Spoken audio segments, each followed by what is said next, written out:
Bonjour à tous, je suis ravi de vous retrouver dans cette nouvelle vidéo. Alors, comme vous vous imaginez, en ce moment, je pense que je vais pas vous annoncer des super nouvelles, mais bon, c'est justement le meilleur moment pour faire le bilan et puis voir un petit peu quelles sont les trajectoires possibles à venir. C'est le moment de se regrouper, c'est pas le moment de paniquer. Au contraire, l'idée c'est plutôt de prévoir des plans d'investissement, trouver des zones d'intervention qui pourraient potentiellement être réactives suite bien à ce marché fortement baissier en ce moment. On est en train de casser des supports relativement importants sur plusieurs actifs. Donc voilà, donc on va voir ça.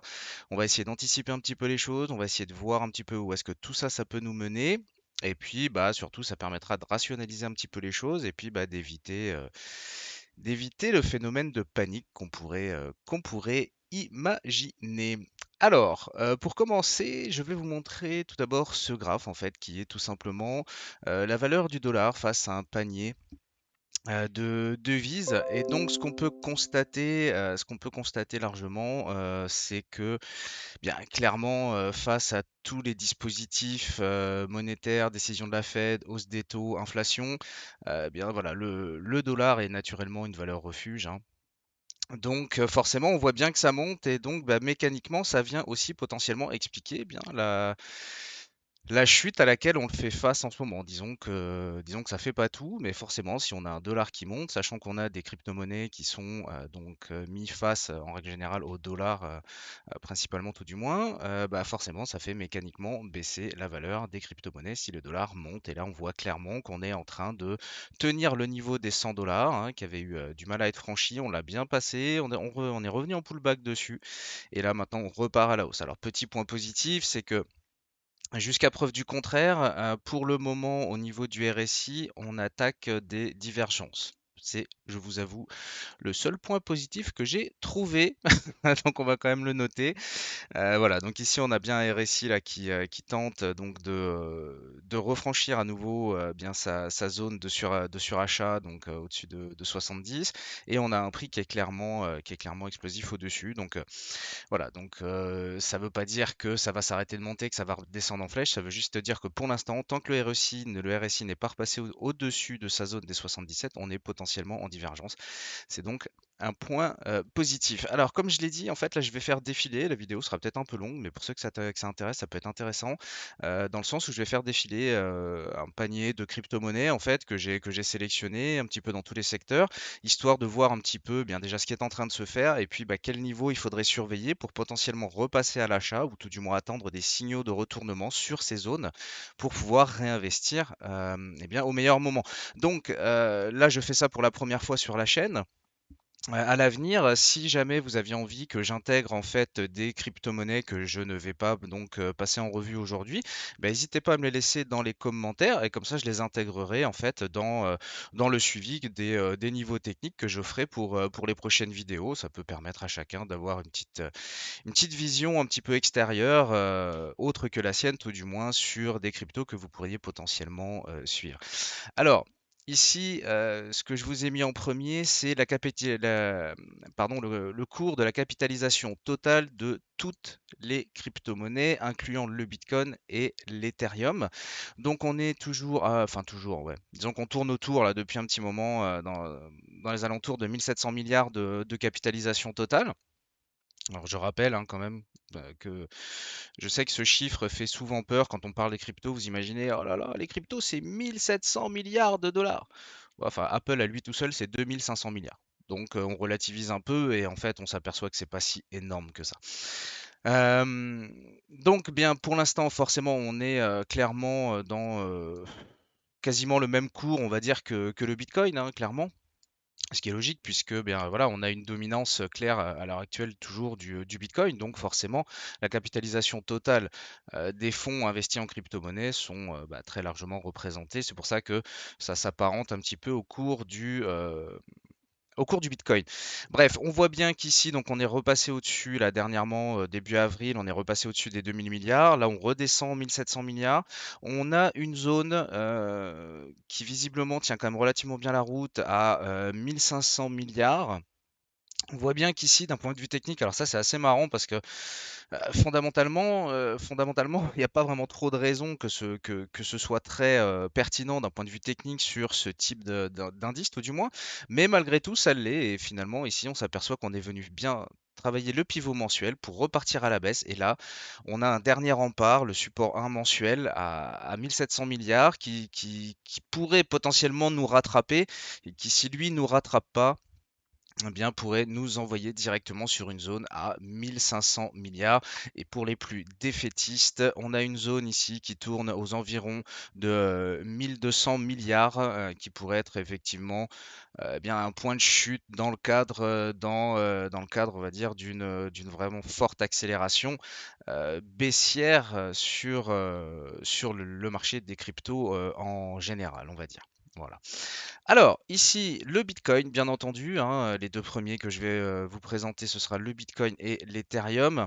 Alors, ça peut paraître un petit peu compliqué, là, il y a beaucoup de trades, il y a beaucoup d'informations, et vous savez que bah, voilà, le Bitcoin, c'est le patron, hein, donc on est obligé de l'analyser de très près, et puis d'essayer de faire des scénarios aussi en fonction de ça. Alors, ici, on avait formé finalement une sorte de drapeau, bien que j'ai quand même un peu de mal à considérer que ce soit un drapeau qui, d'un point de vue technique, puisse potentiellement se réaliser, pour la simple et bonne raison, c'est que d'un point de vue technique et d'un point de vue, on va dire, comment on dit, théorique, voilà, je vais y arriver. Ici, il faudrait reporter la hauteur de cette chute à la cassure de ce drapeau pour trouver l'objectif. Sauf que si on fait ça, bah, en fait, on revient à zéro. Et j'ai du mal à croire que le Bitcoin revienne à zéro, pour être totalement honnête.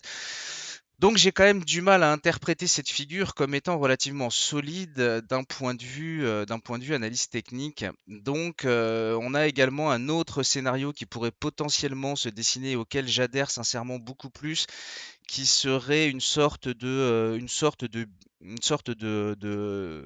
triangle, figure d'indécision, on va dire. Bon, c'est pas vraiment évident ici à interpréter, dans le sens où on ne peut pas réaliser, d'un point de vue théorique en tout cas, les objectifs de cette figure. Donc, c'est pas vraiment simple à analyser pour le moment, on a encore besoin d'informations. Par contre, ce qu'on voit, c'est que clairement ici, on est en train de sortir par le bas, hein, donc voilà, j'ai envoyé ça sur Telegram, sur Twitter pour le week-end, hein. J'avais annoncé que le week-end serait relativement décisif. Alors pour l'instant, on sort par le bas. Il nous reste, on est en train de s'affranchir d'ailleurs du support 1 mensuel. Donc, tout ça, c'est quand même pas de superbes nouvelles.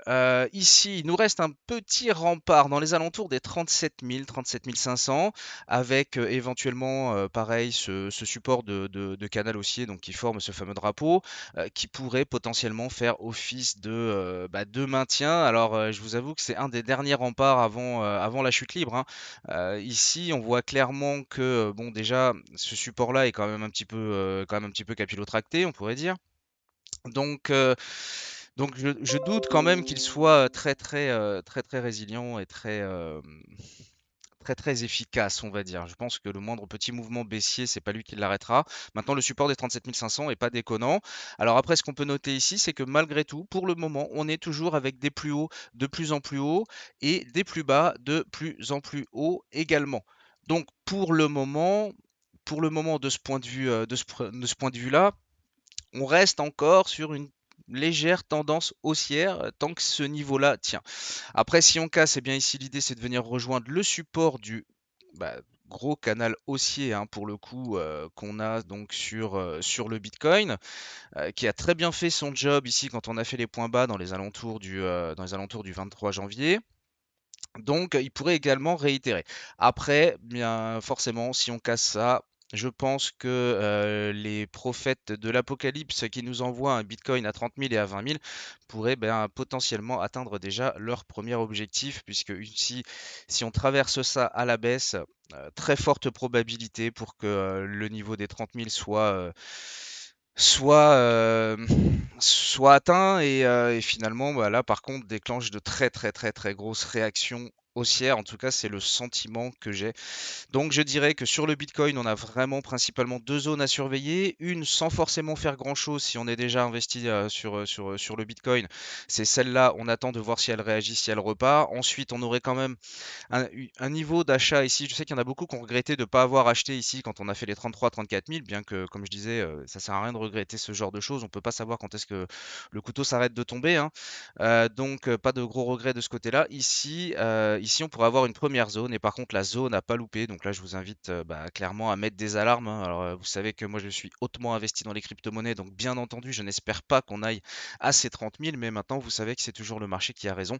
Donc, de ce côté-là, on a juste à observer et puis subir, mais malgré tout être prêt et être prêt à investir. Si on venait faire la touchette 30 000 ici, rentrer une première ligne si vous n'en aviez pas, je peux vous assurer qu'ici vous auriez déjà un super point d'entrée. Et après, si on accélérait la chute d'un point de vue beaucoup plus catastrophique, hein, ça veut dire qu'ici, clairement, on repasserait en dessous des 1200 milliards de capitalisation totale, hein, ce qui serait donc une baisse de un petit peu plus de 50% du plus haut jamais atteint pour le moment. Ce serait vraiment des niveaux qui ici, les 20 000 dollars seraient soutenus, mais vous imaginez même pas à quel point. Donc voilà, petit bilan sur le Bitcoin, c'est un tout petit peu long, ça va aller plus vite bien entendu sur les autres crypto-monnaies, mais bon voilà, c'est important de savoir de toute façon qu'ici, on est obligé d'observer vraiment le Bitcoin, hein. Les institutionnels sont pas sur les shitcoins, sur les STEPN et ainsi de suite, hein, faut pas se leurrer. STEPN n'étant pas du tout un shitcoin, hein, désolé. Défaut de langage. Mais voilà, donc c'est quand même important de savoir que maintenant les gros fonds aussi vont également principalement arriver par ici, donc on est bien obligé de regarder les grosses capitalisations, hein. Clairement, ils peuvent pas arriver et et poser 500 millions d'un coup sur une crypto qui aurait une capitalisation de, de 20 milliards. Enfin, vous imaginez les conséquences, ce serait déroutant. Enfin bref. Donc voilà. Alors, petit tour également sur l'Ethereum, alors qui lui, par contre, a tendance à tenir un petit peu mieux que le Bitcoin, hein. Hop, si je vous refais passer de l'un à l'autre, on voit bien qu'ici, on est déjà revenu sur les précédents points bas. Sur Ethereum, pardon, je vais y arriver, s'il bug pas, voilà, on en est encore assez loin, hein. On a cette zone de neutralité, hein, donc qui sera de toute façon toujours matérialisée sur mes graphiques en gris, cette espèce de zone de neutralité en fait qui définit si on est un peu plus au-dessus des supports ou en dessous des résistances, hein. Euh, Ici, on voit bien qu'on l'attaque, ok, clairement, mieux que le Bitcoin. Moi, ici, ça me montre qu'on est vraiment mieux que le Bitcoin. Voilà. Et d'ailleurs, pour le moment, lui, pareil, hein, contrairement au Bitcoin, ici, on ne s'est toujours pas affranchi finalement. Enfin, on n'est même pas encore en train de le tester, hein, vous voyez, on est encore ici sur ces niveaux de support ascensionnel à l'intérieur d'un canal haussier court terme. On n'a pas encore cassé ce niveau-là sur Ethereum, donc on peut trouver une force relative un petit peu plus importante en fait sur l'Ethereum que sur le Bitcoin, ce qui est plutôt positif, on va dire, pour l'Ethereum tout du moins. Ensuite, eh bien, on va retrouver de la même manière le support de canal haussier de long terme, hein. C'est ce que je disais, pareil, fin de semaine sur Telegram, sur une personne qui me demandait un petit peu ma manière de voir les choses sur Ethereum, savoir si c'était le bon moment. Alors, vous savez que c'est toujours une question délicate à répondre, mais ici, voilà, disons que la priorité pour l'Ethereum, c'est impérativement de tenir ce canal haussier, ne pas perdre cette dynamique haussière. Et donc, on a cette première zone de neutralité ici qui est plutôt sympa. Et derrière, voilà, c'est lui qu'il faudra tenir avec éventuellement ce qu'on pourrait prendre pour bien un piège à vendeur. Si on sortait par le bas, on pourrait également s'appuyer sur le niveau des 2300 environ, qui pourrait permettre de créer ce piège pour malgré tout recréer l'élan à la hausse. Et après, par contre, si effectivement on le cassait définitivement et que voilà, et que on s'affranchissait de ce niveau, et bien là, par contre, on pourrait avoir effectivement de grosses poussées qui nous ramèneraient environ dans les 1700, 1750 sur l'Ethereum, et ce qui serait également, selon moi, quand même une zone d'intervention vraiment très, très sympathique, hein, quand on connaît le potentiel à long terme d'Ethereum. Ce serait des niveaux, voilà, C'est des niveaux à surveiller, hein. Donc, on surveille le support de canal haussier, on surveille les 2300, 2350 et par extension les 1740. Alors pareil, ce que j'ai pas forcément mentionné sur le BTC, on peut quand même constater ici au niveau du RSI que donc déjà on tient sous cette zone de neutralité du niveau 50 sur le RSI. On le tient donc à la baisse, hein, pour l'instant on reste maintenu en dessous et on s'approche de la zone de survente. Donc voilà. Ici, on pourrait même noter une légère, mais alors quand je vous dis légère, c'est vraiment très légère, une divergence haussière cachée dans le sens où ici, on est revenu en fait sur ce niveau-là, donc quasiment à plat, mais pour le moment, le cours du Bitcoin est supérieur au point qui avait servi de référence ici. Donc ça s'appelle une divergence haussière cachée quand on a un prix finalement enfin quand on a un indicateur qui se retrouve plus bas que son précédent et un prix qui se retrouve donc supérieur. En l'occurrence, c'est quand même des signes. Hein, on se raccroche un petit peu à ce qu'on peut en ce moment. C'est quand même des signes qui pourraient nous dire attention, on sait que le Bitcoin est très réactif quand il arrive sur ces zones de survente. Et si en plus on a cette décorrélation entre l'indicateur et prix, c'est quand même relativement intéressant. Allez, maintenant on va aller beaucoup plus vite. Je vais vous passer les niveaux sur lesquels moi personnellement je mets des alertes, les niveaux que je vais surveiller sur un panier de crypto. Donc là on est sur Chainlink. Donc là, clairement, on est sur sa zone de neutralité, hein. Ici, c'est le niveau, on est en train de travailler le niveau qui a fait office de résistance, qui a fait office de support. On vient à nouveau travailler cette zone, donc sur les 12 dollars environ. Et en extension, ici, on aura donc à surveiller également les 7,50 8 dollars sur Chainlink avec bien pareil, hein, le même processus que les autres. On s'aperçoit que le RSI ici revient quand même bien sur sa zone de survente et on sait que c'est quand même relativement pertinent, hein. On voit bien qu'ici on arrive, on passe en dessous, hop, on réagit légèrement, on passe en dessous, on réagit relativement fortement, on passe en dessous, on réagit très fortement. Bref, on sait qu'ici, on va retrouver dans ces zones de survente, c'est ça aussi qui est censé nous rassurer et nous éviter un petit peu la panique. On sait qu'on va retrouver du potentiel d'achat ici. Alors ici, on a fait un double bottom, pas très propre. On pourrait sur XLM, pardon, on pourrait ici se retrouver avec la formation d'un triple bottom si tout ça se passait bien, hein. Ici, clairement, si on n'arrive pas à repasser en dessous, on a formé le triple bottom. La sortie la plus courante, c'est la sortie par le haut. Donc, pareil, relativement positif sur cette zone, en tout cas jusqu'à 0,16, 0,16, 0,17. Et en même temps, ici, on pourrait matérialiser finalement ce qui pour moi représente le mieux le marché des crypto-monnaies en ce moment, c'est-à-dire un énorme range ici, donc qui oscillerait en l'occurrence entre 0,17 et 0,24, donc phase d'accumulation. Le Cardano. Alors le Cardano, moi vous savez que j'en suis blindé, j'en suis fou. Ce projet pour moi a vraiment un énorme potentiel. Ici, on a fait donc le premier rebond sur les 0,65, 0,75 pardon. Il a été relativement réactif. On s'était même affranchi de sa moyenne 100. On était repassé au-dessus du point pivot mensuel et de cette énorme zone de neutralité ici qui tient le cours du Cardano. Alors là, forcément, on est repassé en dessous. On a donc rattaqué ici tendance plutôt baissière. On voit qu'on accélère pour casser le support 1 mensuel et donc on va s'attendre à une réaction sur les 0,76. Typiquement ici, si vous n'aviez pas de Cardano et que vous souhaitiez investir sur le long terme sur les crypto-monnaies sous forme de DCA, hein, donc Dollar Cost Average, c'est-à-dire qu'on distille dans le temps un petit peu ces investissements, et bien ici il y aurait une première ligne très intéressante à 0,76.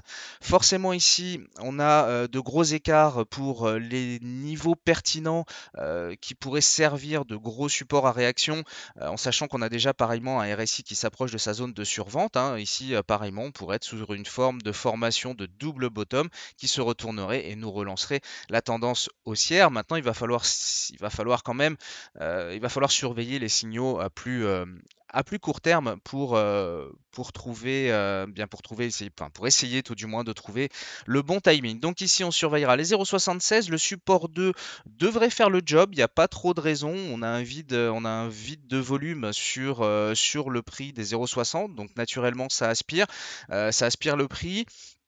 Ici, on pourrait se retrouver.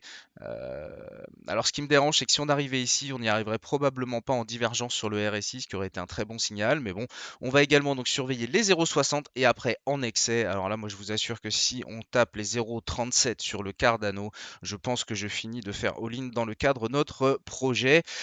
Pour ceux qui l'ont suivi, vous savez de quoi je parle, c'est-à-dire investir absolument tout en crypto-monnaie, un projet fou. Je vous laisse découvrir la première vidéo de la chaîne si vous voulez comprendre de quoi je parle. Donc voilà, donc ici on a vraiment ces niveaux à surveiller et après on pourrait estimer que on pourrait envisager d'avoir vraiment un retour haussier sur le Cardano en s'affranchissant à nouveau des 1 $, stabilisation au-dessus de son point pivot, au-dessus de cette zone de neutralité et à partir de ce moment-là on pourrait vraiment envisager d'analyser de manière haussière. Pour l'instant on cherche plutôt des points bas pour essayer d'investir à meilleur prix. Pour le Luna, alors le Luna il a beaucoup poussé dernièrement. Euh, on est donc beaucoup plus en tendance haussière, enfin beaucoup plus non, clairement on est en tendance haussière sur le Luna. On voit qu'on a des zones techniques qui réagissent vraiment très très bien sur le Luna. C'est assez impressionnant vu le contexte actuel. On est toujours intégré à l'intérieur d'un canal haussier. Son point pivot, un petit peu comme tout, en fait, a également fait son travail. Ici, on surveillera principalement le niveau des 66 $, puisqu'on pourrait correspondre avec 70 $ sur cette zone de support, avec en même temps le support de canal haussier. Pour ceux qui sont intéressés par le projet, je pense qu'ici, on va avoir un niveau de prix qui pourrait être un petit peu sport, que ce soit à court, moyen terme ou tout du moins pour relancer la dynamique haussière. Et si on venait casser, sortir par le bas de ce canal haussier, eh bien on aura également une deuxième zone à surveiller à 48 $ environ, entre 45 et 50 $. C'est une grosse fourchette, mais en même temps, vous savez que on peut pas non plus être précis au point près. Enfin, j'aimerais, mais malheureusement, malheureusement, c'est pas possible. Donc voilà. Donc ces deux niveaux à surveiller, 66, 47. Si vous êtes clair sur ce projet et son potentiel et que vous avez l'intention d'investir, c'est vraiment les deux niveaux que personnellement je surveille, hein. Donc dessus, je mets des alertes, hein. Alors vous avez les alertes sur l'appli Binance, vous pouvez mettre des alertes également sur l'appli CoinMarketCap.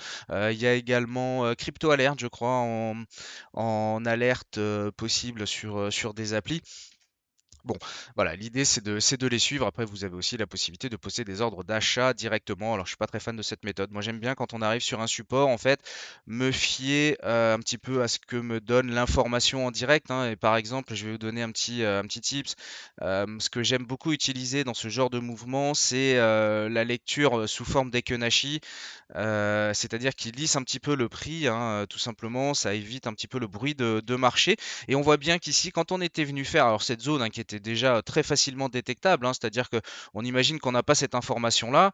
Quand on est rendu ici, on sait que cette zone, hein, qui a fait office de résistance, cassure, elle sert de support ici. On sait que derrière, on peut se rappuyer dessus. Et le fait est, quand on est venu ici se rappuyer dessus, qu'est-ce qui nous donne finalement le signal pour dire, ok, maintenant on y retourne, impulsion haussière? Eh bien, c'est le premier retournement Ekenashi ici sur cette zone dans les alentours de 50. Et derrière, on voit clairement que ça a suffi pour nous donner un très bon point d'entrée. Ça sert à rien d'aller chercher vraiment. Enfin, c'est pas obligé d'aller chercher sur des time frames 1 heure, des figures très précises, essayer d'être vraiment au point près. On voit bien qu'ici en journalier, avec cette simple méthode en fait de retournement Ekenashi, on peut déjà finalement, si vous avez détecté les bonnes zones, hein, bien entendu, il ne s'agirait pas de prendre n'importe quel retournement Ekenashi à n'importe quel endroit, ça ne fonctionnerait pas. Par contre, une fois qu'on a fait des niveaux, attendre ce signal-là pour investir sur le long terme sous forme de DCA, ce sont de très bons signaux déclencheurs. Pour Sandbox, alors Sandbox, lui, il tient bien, hein. Il tient bien, il est sur sa zone de neutralité. On voit qu'on l'a testé une fois, deux fois, trois fois, quatre fois. Bon, la balle de ping-pong est en train d'arrêter de, de rebondir. On voit qu'on a de moins en moins de force. Pour l'instant, bah, pas de panique, hein. On tient les 2,60. C'est vraiment le niveau clé sur Sandbox. Derrière, les accélérations baissières, donc si on continuait de baisser dans le cadre du Bitcoin, on pourrait éventuellement noter les 2,10 sur laquelle on pourrait également attendre une sorte de réaction. Et ensuite, on aurait très probablement, si on devait casser ces niveaux-là par le bas, faire un retour sur les 1 $, c'est-à-dire plus que diviser encore par 2 son cours actuel, ce serait absolument énormissime. Je vous cache pas que forcément toutes les cryptos feraient foncièrement la gueule si on arrivait, par exemple sur ces niveaux-là sur The Sandbox. Alors qu'après, bon, d'un point de vue fondamental, que ce soit Sandbox, Axie Infinity qui baisse également assez fortement en ce moment, on voit bien qu'il y a quand même pas mal de projets qui tournent autour du métaverse et ainsi de suite et qui continuent quand même de se faire la part belle là-dedans, hein, que ce soit du côté sport avec Nike qui lance encore des baskets et ainsi de suite. Tout ça, on le retrouvera, que ce soit sous forme de, par l'intermédiaire des NFT, par l'intermédiaire du métaverse, on a quand même des choses relativement intéressantes d'un point de vue fondamental. Ici, c'est pareil, intéressant de constater que la moyenne mobile 100 sur Sandbox, sur un graphique en journalier, fait vraiment bien son travail, hein, puisqu'ici, on voit bien qu'elle a supporté les cours, elle a créé l'explosion. Quand on l'a traversée, c'est elle qui a fait office de résistance. On fait également office de résistance ici. Donc, à plus long terme, pour vraiment voir le moment où on repartira potentiellement à la hausse, il faut vraiment surveiller cette moyenne mobile 100 de près. Ce serait vraiment elle, si on s'en affranchissait, qui pourrait supporter les cours dans un prochain mouvement bullish potentiel. Alors, sur FTX, ça tient bien, hein. Clairement, FTX, ça tient bien. Grosse tendance haussière, hein. Pour l'instant, bah, clairement, voilà, on accumule. On a fait une tentative de sortie de la même manière que sur l'Ethereum. On réintègre, on vient retester ce support, cette trendline haussière, et on sait qu'on a ici fort risque de cassure, de fausse cassure tout du moins, parce que cette zone est quand même vraiment, vraiment importante. Sur le niveau des 40, en extension 38, si on cassait par le bas, le niveau ici des 31 serait vraiment pertinent, pareil, pour essayer de trouver un signal de retournement avec un RSI qui lui serait fortement en zone de survente, hein. Et on voit bien qu'ici, de la même manière, survente, on repart, survente, on repart, survente, on repart, on range, mais ça n'empêche qu'on soutient. Ici, si on se retrouvait ici sur les 31-32, je pense qu'on aurait vraiment déjà un très très bon prix d'intervention, en l'occurrence ici. Alors, toujours donc Mana, donc Decentraland, pardon, dans la même dynamique finalement baissière un petit peu que tout ce qui est dans le métaverse. Bon, en même temps, il faut quand même reconnaître qu'on a eu des explosions qui ont multiplié des capitaux avec des coefficients multiplicateurs relativement importants. Donc, c'est pas non plus forcément étonnant que maintenant, bien, on encaisse des bénéfices, on consolide, on stabilise, on laisse de nouvelles informations venir. Maintenant, ce qu'on voit ici, c'est qu'on a une très grosse zone de neutralité ici dans les alentours de 1,60. Pareil, si on investit ici sous forme de DCA, bah en fait ici c'est très très simple. C'est une première ligne à 1,62, deuxième alerte à 1,07. On se retrouverait avec un PRU dans les alentours de 1,3. Derrière, le mana, si les projets continuent d'affluer dessus comme je le pense, on se retrouverait ici avec effectivement un très bon prix d'intervention. Le GRT, alors le GRT, donc le Google, clairement le Google des crypto-monnaies, hein.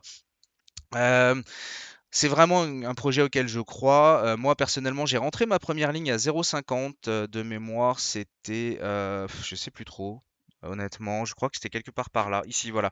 Ici, quand on a fait la touchette sur ce niveau-là, moi je suis rentré ici dans les alentours de 0,53 et j'avais déjà un niveau que j'avais prévu pour rentrer une deuxième ligne dans les alentours de 0,24, 0,24, 0,25. Alors je vous cache pas que quand on est descendu ici, qu'on n'est pas venu le faire, j'étais un peu dégoûté de ne pas être rentré. Maintenant, on y revient. Bon, j'attends toujours cette zone. Je déclenche pas, on peut très bien s'arrêter là, hein. Le niveau des 0,32 sur GRT est vraiment pas déconnant. On peut s'arrêter là. Je peux louper encore une deuxième fois cette zone. Maintenant, pour recharger et créer ma deuxième ligne, on va dire, dans le cadre de mon DCA sur The Graph, j'aimerais vraiment le choper avec un très bon prix, ce qui me ramènerait à peu près avec un PRU dans les 0,36. Ce serait vraiment pas mal. Après, si vous en avez pas, à vous de prendre la décision, de dire est-ce que j'en rentre un peu maintenant, un peu ici. Ça, c'est à vous de voir. Ici, je vous donne clairement les niveaux à surveiller. Après, bien entendu, ici, c'est juste une question de timing d'intervention.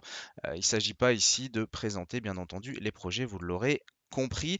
Alors je me rends compte, hein, que j'ai quand même beaucoup de questions finalement d'un point de vue technique. C'est vrai que moi personnellement maintenant ça fait 10 ans que je travaille avec l'analyse technique, donc j'ai forcément des réflexes, c'est forcément très clair pour moi. Et je m'aperçois que finalement les nouvelles personnes qui arrivent dans le monde de la crypto-monnaie s'intéressent beaucoup aux fondamentaux, ce qui est très très bien, bien entendu. Maintenant, c'est vrai que ce que nous indique quand même l'analyse technique, bah, c'est quand même toujours très intéressant. Déjà parce que de facto, bien en fait, c'est à peu près la seule chose qui est forcément réelle, c'est-à-dire que le prix actuel d'un actif, en fait, quel qu'il soit, eh bien la seule chose qui est complètement réelle, c'est son prix. À combien je peux l'acheter, à combien je peux le vendre en ce moment. Donc c'est aussi pour ça que c'est très intéressant finalement de faire des études de prix et des études de zone pour essayer de timer au maximum ces points d'entrée. Parce que forcément, si vous êtes sur un excellent projet, mais que vous vous retrouvez à l'acheter ici, par exemple, à 670 quand il a fait l'explosion en mai 2021, bah, je peux vous assurer que pour arriver jusqu'ici, bah, c'est long déjà, forcément. Et puis bah, le coup d'attendre que ça reparte à la hausse, de commencer seulement à faire des bénéfices et ainsi de suite, je peux vous assurer que c'est long. Alors que si vous aviez essayé par exemple ici de timer, on avait une zone de volatilité ici qui était une zone de volume, pardon, qui était relativement conséquente. On voit bien qu'ici, si on a attendu déjà les 256 pour investir, alors au risque de le laisser partir, hein, bien entendu, que de 600, il passe à 1200 et puis vous n'êtes pas dans le train, vous avez tout loupé, c'est vrai. Maintenant, la plupart du temps, déjà, on sait que ces mouvements, on les a sur les cryptos. Si vous avez acheté ici, bah voilà, vous êtes à l'aise à 250. Même si on y revient, il n'y a pas de souci, ça se vit quand même beaucoup mieux que quand on a déjà divisé son capital par 4. Donc ici, bien, toujours le support haussier, le S1 mensuel donc qui nous tient en support. Pareil, quelques pièges en cassure avec le niveau des 352. Et derrière, si on devait rejoindre donc les derniers niveaux les plus bas, ici ce serait donc dans le cadre d'une forte accélération baissière, ce serait probablement du panic sell, hein, très honnêtement. Il n'y a pas de raison fondamentale en fait de partir aussi fort à part sur soit des personnes qui sont investies dessus avec énormément de leviers et qui donc bah, se font solder les positions parce qu'ils n'ont pas de quoi les couvrir et donc bien également les stops des positions acheteuses. Donc c'est ce qui créerait cet engouement, cette rapidité en fait de cette accélération, on va dire, pour rejoindre ces niveaux-là, mais qui deviendrait par conséquent d'excellentes opportunités. Donc dans les alentours de 280, si vous n'êtes pas investi dessus, c'est vraiment des niveaux à surveiller. Donc fausse cassure ici dans les alentours de 350 et puis le gros niveau à surveiller 280 à peu près sur le BNB. Donc, pardon, je crois que je ne l'avais pas mentionné.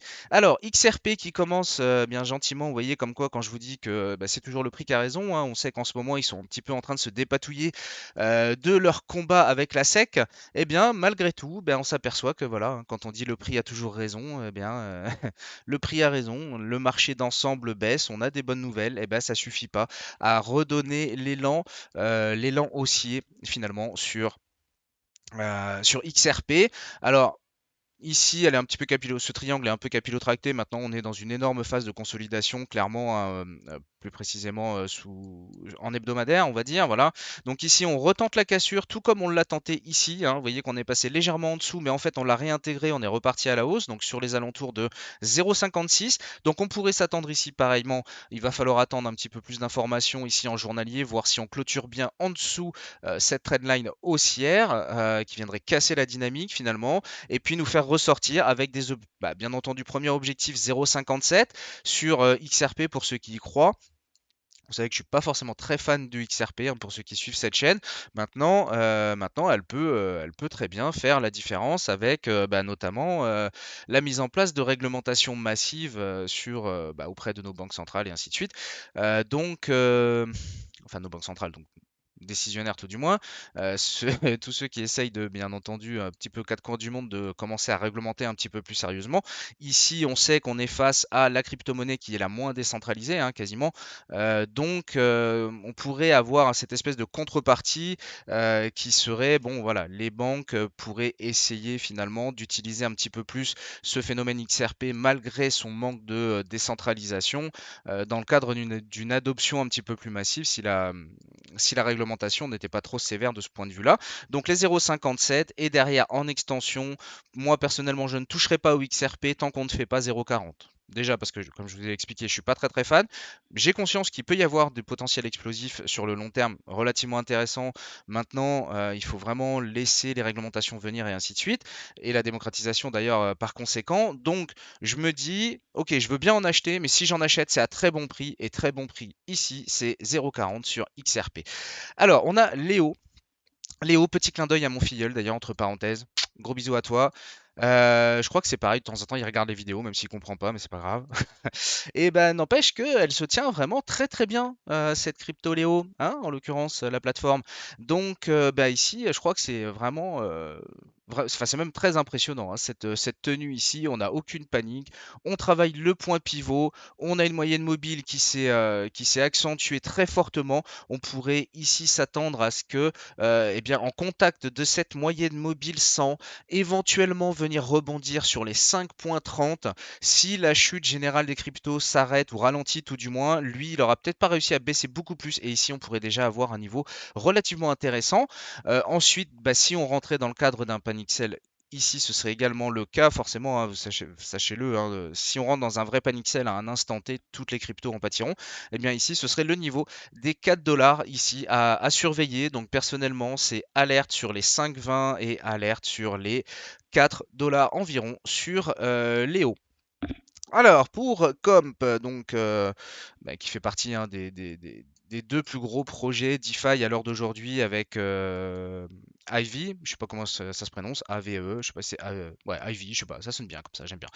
Bref, qui d'ailleurs a été dernièrement référencé sur Robinhood en même temps que le Shiba, entre parenthèses. Donc plutôt intéressant, hein. On sait que la communauté Robinhood est assez réactive. Bref, donc ici on se tient bien, hein, clairement. Le support ici a clairement fait son travail sur les 80-95. On a une zone qui est vraiment intéressante. On est sur un plus bas. On est vraiment, vraiment bien ici. On s'est affranchi pour une première fois de la moyenne mobile 100. Pour l'instant, on n'arrive pas à la franchir. Alors on est en train de, au moment où on parle, hein, on est en train encore de le tester. Le point pivot n'a pas tenu. Il faudrait réagir très vite pour s'installer au-dessus de la moyenne mobile 100, s'affranchir du point pivot pour potentiellement repartir finalement sur le niveau des 175-176 dollars. Ici, on pourrait quand même se dire qu'une phase de consolidation sous forme de range n'est pas forcément déconnante. Alors pour ma part, ici c'est pareil, je surveille en fait tout simplement le niveau des 100 dollars. C'est vraiment pour moi le niveau qui pourrait déclencher des formations à la fois de double bottom, des niveaux de bad range. On est sur un secteur DeFi quand même qui a pareil de gros projets de gros potentiels pardon, sur l'avenir. Ici, on a une très belle zone à surveiller. On voit ce qui se passe ici. Petit support dans les alentours de 125. On va voir comment ça travaille. Si on réagissait fortement, bien, et qu'on se réaffranchissait du point pivot, très forte probabilité pour repasser directement des 140 à 180 et travailler à nouveau cette zone. Mais je pense que l'extension basse finalement de ce range est pas déconnant dans le cadre d'une baisse générale du marché. Alors, H-bar maintenant. H-bar, lui, c'est pareil, hein, c'est grosse consolidation à plat, hein, on matérialise très très bien ici, bah, une sorte de range un petit peu géant. On est sur le bas, on a un niveau ici qui avait bien tenu à 0,20. C'est vrai que quand on est arrivé ici, moi j'étais surpris qu'on n'aille pas faire au moins la touchette sur 0,16. C'était relativement flagrant, en tout cas d'un point de vue technique, pour être vraiment propre, il fallait la faire. On a consolidé, on a rangé, on ressort par le bas. Et là, ce qu'on pourrait potentiellement faire, c'est tout simplement aller faire cette fameuse touchette que j'attendais sur les 0,16, qui serait quand même un point d'entrée, pour un premier point d'entrée tout du moins relativement intéressant d'un point de vue timing. Et en extension, pareil, toujours avec le S3 mensuel, une zone de support ici qui serait très probablement réactive dans les alentours de 0,10, 0,11, on aurait un niveau très intéressant. Alors pour Algo, donc moi vous savez que je suis rentré ici, hein, quand on est venu faire la touchette, c'était la touchette ou le retournement, je ne sais plus, c'était le retournement, voilà, quand on a fait le retournement ici, hein, vous voyez comme je vous disais tout à l'heure par exemple avec Ekenashi, bien ici moi j'ai fait très très simple, je vais vous l'agrandir un peu que vous le voyez bien. On est arrivé dans la zone que j'avais définie à l'avance, donc moi j'ai déjà rentré ma ligne. En Ekenashi, j'attends tout simplement mon retournement, s'il veut bien m'afficher le graphe, visiblement oui, voilà. Ici, on est rentré dans ma zone. Hop. Alors, je ne sais plus. De mémoire. Non, je suis rentré là, ok. Parce qu'ici, on a fait la bougie. Non, non, non, non, c'est sûr. Ouais, j'ai dû rentrer là. Bon, je sais plus. Honnêtement, je ne sais plus. Bref, vous voyez que l'idée, c'est ça, c'est d'attendre, arriver dans la zone, j'ai mon retournement, j'ai mon signal, rentrer à 0,75 ou alors ici, en l'occurrence, 0,72. Mais on voit bien que voilà, cette zone-là, on a quand même un premier élément déclencheur ici. Donc, bien ici, on est toujours en train finalement de tester cette zone. Alors, tiendra pas, seul l'avenir nous le dira. Maintenant, ce niveau est quand même relativement solide. Si jamais on sortait par le bas, premier niveau à surveiller, eh bien S2 mensuel, parce qu'on a quand même pas mal de marge pour arriver à 0,54, encore que. Et ici, si on, pareil, rentrait dans un gros panic sell, donc si vous étiez par exemple que moyennement intéressé par cette crypto et que vous vous disiez un petit peu le même phénomène, c'est-à-dire j'en veux, mais je veux l'acheter à un très bon prix, eh bien c'est 0,43. Voilà, le niveau est donné. Ici, on aura du volume, on aura de l'échange, on aura les derniers vendeurs qui lâcheront l'affaire, on aura tous les stops qui auront pété, on aura la manifestation des acheteurs, savoir que Algo est déjà intégré dans certains ETF proposés, on va dire, à nos institutionnels.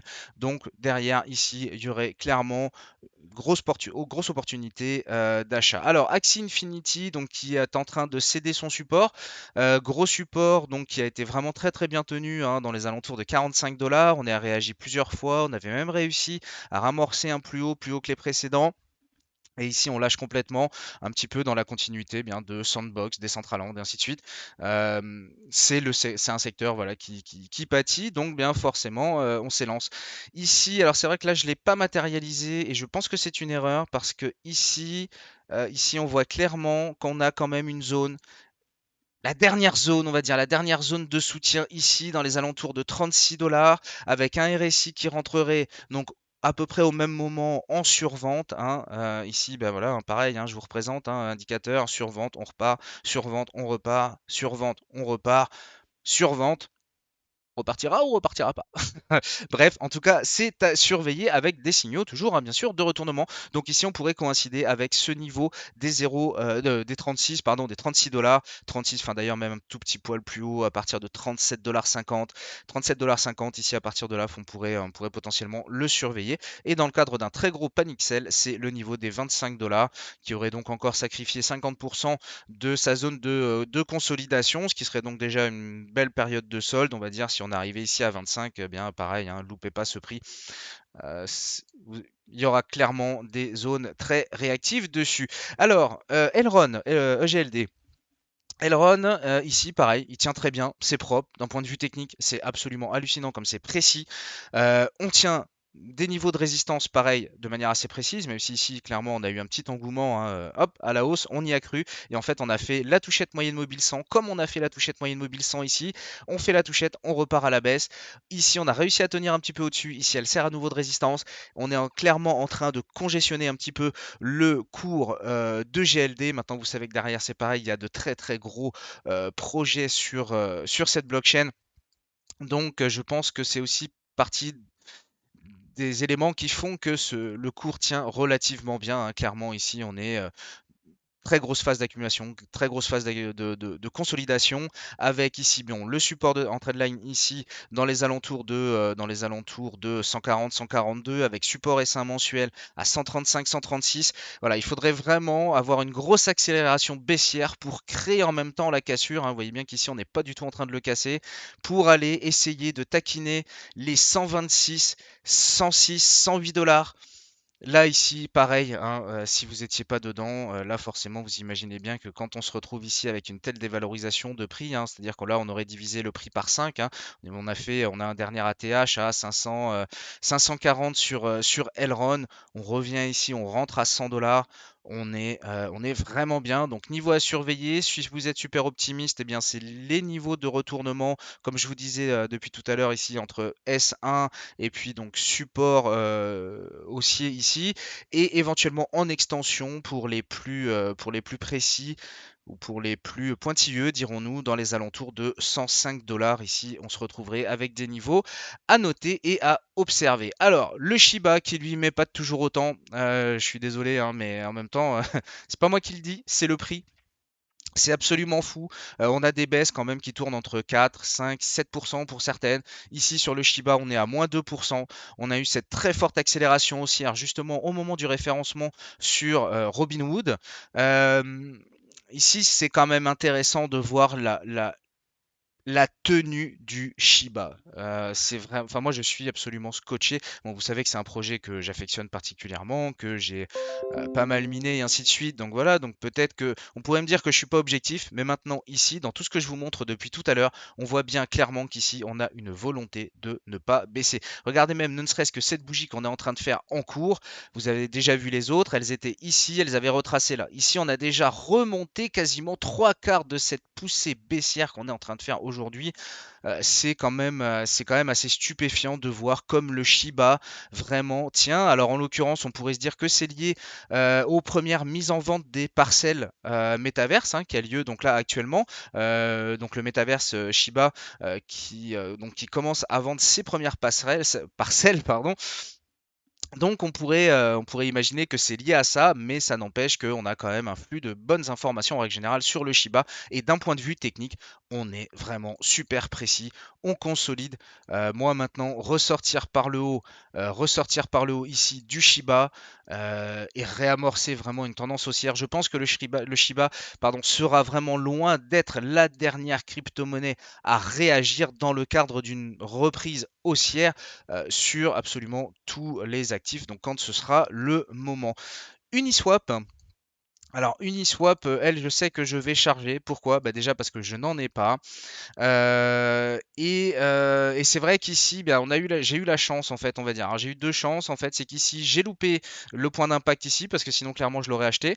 Et quand on est arrivé là, on l'a clairement franchi à la baisse. Donc je me suis dit, bah, je vais plutôt attendre, même quitte à retarder mon investissement, je vais plutôt attendre qu'on s'affranchisse de ce niveau des 13 dollars, qu'on repasse également au-dessus de la moyenne mobile 100, ce qui n'a pas été le cas. Ici, on s'est appuyé sur la moyenne mobile 100, clairement, vraiment très précis. C'est vraiment incroyable sur les graphiques en journalier, l'analyse technique, la représentation psychologique des investisseurs que représente tout ça. C'est vraiment fou comme on arrive vraiment à le lire. Vraiment très précisément sur le marché des crypto-monnaies d'une manière générale. Donc ici, la moyenne mobile 100 continue de baisser. Donc bah, maintenant, bah, c'est très simple. Ici, bah, je surveillerai clairement le niveau des 7 dollars pour une éventuelle entrée en position sur un signal donné. Et derrière, ce qu'on va attendre, donc pour se dire qu'on amorce potentiellement, ça y est, vraiment définitivement le retournement haussier, la reprise de tendance haussière, eh bien, ce sera tout simplement donc, bah déjà, dans un premier temps, le rebond sur les 7 dollars, assez précisément, ce serait plutôt sympa. Et ensuite, eh bien, attendre bêtement cette moyenne mobile 100, la travailler, passer au-dessus, consolider au-dessus, travailler cette zone et enfin réamorcer des tendances haussières. Si vous êtes rentré à 7, vous revenez ne serait-ce que ici, vous avez déjà fait x2 pour revenir finalement sur le haut de ce potentiel range. Donc il y a déjà des niveaux relativement intéressants et pareil, comparativement à ces dernières ATH, on s'aperçoit bien que ceux qui sont rentrés ici à 40 se sont littéralement fait défoncer. Si vous rentrez ici vos premières lignes dans les alentours de 7 dollars et si par chance, parce que là, quand on parle de chute, sur les cryptos, on ne parle pas forcément de chance, mais si on avait la chance de pouvoir rentrer une ligne ici à 7 et ici sur un panic sell, tomber sur les 5 dollars, vous vous retrouveriez ici avec un PRU dans les 5,56. Ah, ce serait mais absolument, absolument magique. Donc deux niveaux à surveiller sur Uniswap. Vraiment, les 7 dollars, les 4,50 $, 4,80 $ en extension sur un mouvement baissier. Mettez vos alertes et observez ce qui se passe quand on y arrivera. Concernant Matic, eh bien pour l'instant pareil, zone de neutralité seulement, on n'a pas encore cassé, on n'est pas encore parti à la baisse. Pour l'instant, on a de l'acheteur toujours sur cette zone. On voit bien qu'ici, on a une quantité de zones d'impact. 1, 2, 3, 4, 5. À chaque fois, on réagit. On est en train de tester cette zone toujours. Bon, Polygon, pareil, le projet Polygon quand même relativement solide. Donc ici, bah, ça se manifeste très bien par les mouvements acheteurs. Et ensuite, bien sorti par le bas, ici mécaniquement avec une accélération, on se retrouverait bien potentiellement à jouer les 1,05. En moyenne, ce serait vraiment le prix à surveiller, les 1,05. Honnêtement, j'ai matérialisé la zone des 0,67, 0,70 parce que d'un point de vue technique, effectivement, c'est un support. Maintenant, revenir jusqu'ici, je pense que si Polygon Matic revient jusqu'ici, il va y avoir ça va être un carnage sur beaucoup des autres crypto-monnaies. Donc, je pense que s'intéresser déjà à cette zone de neutralité, déjà si on n'en avait pas maintenant, bah, c'est pas un point d'entrée dégueulasse, et surveiller par extension 1,03, 1,04, 1,05 à peu près dans cette zone pareillement sur également cette trendline. Voilà, vous avez les deux principaux niveaux à surveiller sur Matic pour Polygon. Avax, eh bien même configuration, hein, on tient bien pour l'instant, pareil, zone de neutralité. Dans les alentours de 68, pareil, si on n'en a pas, envisagez de rentrer une première ligne sur Avax, donc Avalanche, hein, la plateforme, n'importe quoi, la blockchain Avalanche, pardon. Bah pareil, on n'est pas sur un cours dégueulasse, hein. Ici, euh, par définition, hein, moi je n'attrape pas un couteau qui tombe, donc tant pis si on repartait de suite à la hausse, hein, bien entendu. Maintenant, ici, c'est vrai qu'attendre des signaux haussiers ici, bah, ce serait pas forcément fou de rentrer une première ligne et ensuite, par extension, de surveiller le niveau des 52, 52, 50 à peu près. Donc pareil, hein, alarme à poser dessus. Surveiller ce niveau-là. On voit bien qu'ici, on a été ultra, ultra réactif quand on est arrivé sur le niveau des 53, 53, 50 ici. La mèche, enfin en tout cas le retour des acheteurs ici a été ultra rapide, ultra puissant. Donc il est quasiment inconcevable qu'on arrive dans cette zone sans avoir à minima un retour réactif jusqu'à jusqu'à son retour en zone de neutralité dans les alentours de 66 et après potentiellement donc réamorcer une tendance haussière si le marché général des crypto-monnaies était complaisant et que la capitalisation boursière générale, pareil, de toutes les crypto-monnaies, repassait à la hausse. Alors, pour Celo, alors, on a eu de grosses réactions. Moi, j'en ai parlé de mémoire. J'avais donné des signaux d'achat ici, dans mi-février, je crois, de mémoire. C'était quelque chose comme ça. Alors, on n'était pas parti de suite. On avait fait le point bas. Euh, Perso, j'ai rechargé, alors que je dise pas de bêtises ici, ouais, ça. J'ai rechargé dans un alentour de 2,30. On a très bien poussé, puisqu'on a venu faire dans la foulée une réaction dans les 2,50. Très bonne réaction. Ici, on est à nouveau sur un prix relativement intéressant sur les 2,60, hein, sur cette zone de support, devenue résistance, qui redevient support maintenant. Il va falloir attendre, donc, bien entendu, des niveaux supplémentaires d'information, enfin des mouvements supplémentaires en information pour savoir si on tient ce niveau de support et qu'on réamorce gentiment cette tendance haussière pour retourner vers les 3,75. Maintenant, si on ne s'arrête pas, qu'on continue à pousser en extension, on a donc 2,27 avec la possible touchette sous les 2,04. Ce serait pas totalement dénué de sens. Par contre, en partant du principe que ici, si on rentrait vraiment dans cette zone, ici, on voit bien que les réactions sont extrêmement poussives.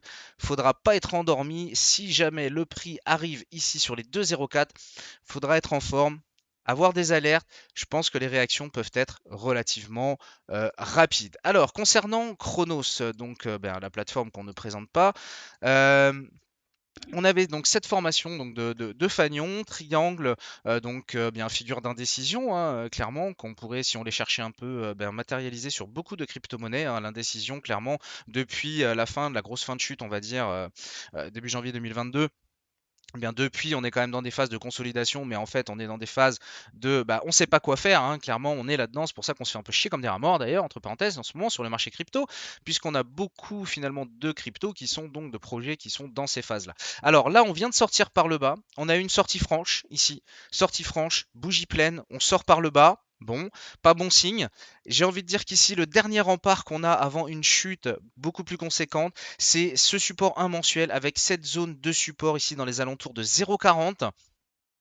Néanmoins, si on n'en a pas, Chronos, il y a du lourd derrière. Je pense que sur le long terme, c'est un projet dont on parlera encore dans 10 ans, bien entendu, hein, un peu à la BNB.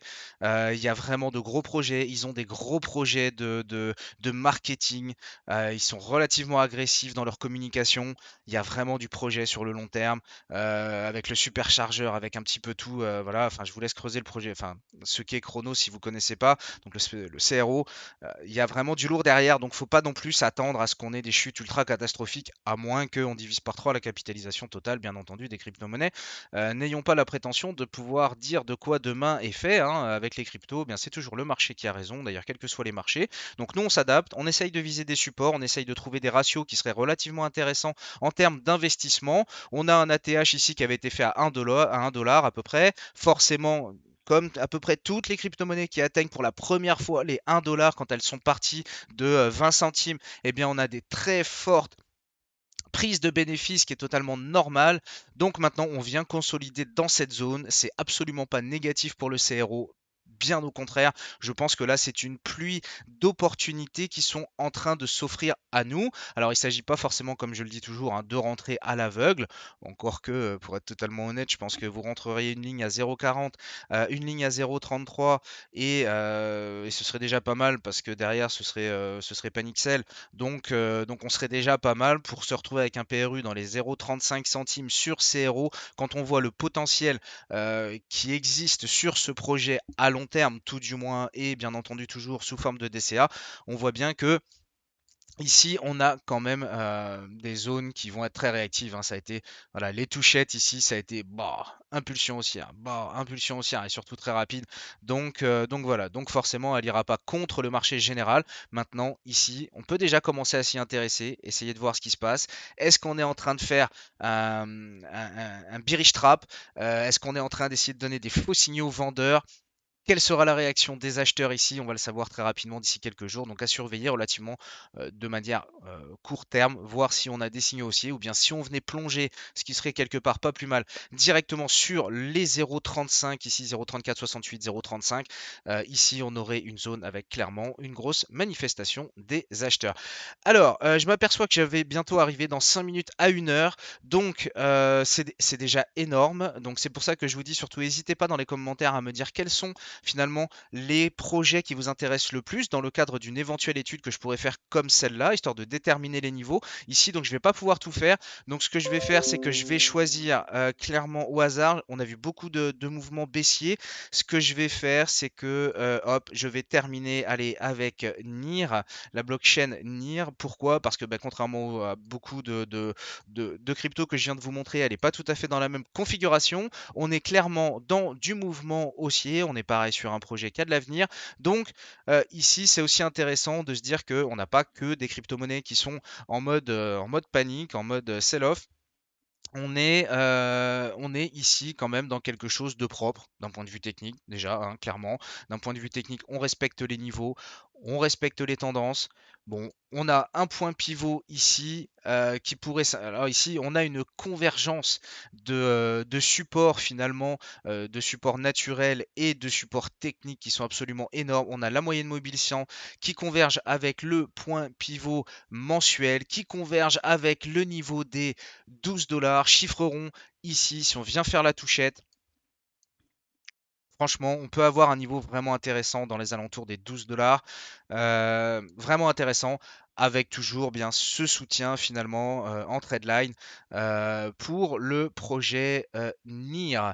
Voilà, alors ce que je ferai peut-être, si je vois que cette vidéo a plu, qu'il y a bien un maximum de likes, que je vois que ça vous intéresse d'avoir cette étude graphique, technique et donc psychologique sur les investisseurs, ce que je ferai, c'est que j'en ferai une deuxième, donc qui prendra la deuxième partie de la liste que j'avais mis en cours, parce que là on est déjà à 1 heure, c'est déjà énorme. Je pense qu'il y a déjà pas beaucoup de personnes qui vont être arrivées jusqu'ici.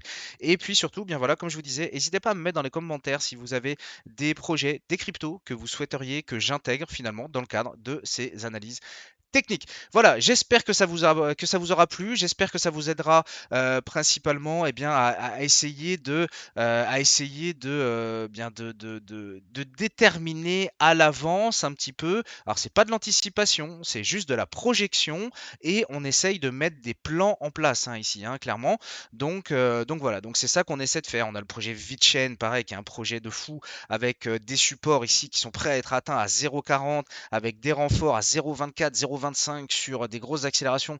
Enfin bref, on a vraiment des niveaux d'intervention pour des investissements sur des projets solides sur le long terme. Je peux vous assurer que ceux qui sont rentrés ici auraient rêvé de pouvoir rentrer là. Enfin bref, voilà.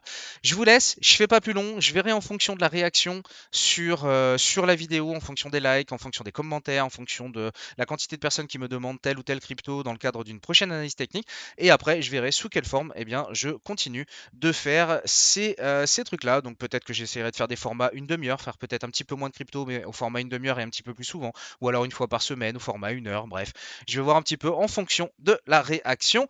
À tous. Voilà, donc je vous souhaite une excellente journée, je vous souhaite bon courage dans ces mouvements baissiers, c'est pas agréable à voir. Maintenant, c'est pas non plus pour le moment, totalement fou de se dire qu'on continue de consolider et qu'on continue d'attraper des niveaux potentiellement intéressants pour de l'investissement long terme. Je vous souhaite une bonne journée, une belle semaine à vous. Je vous fais des gros bisous et je vous dis bien entendu à très bientôt.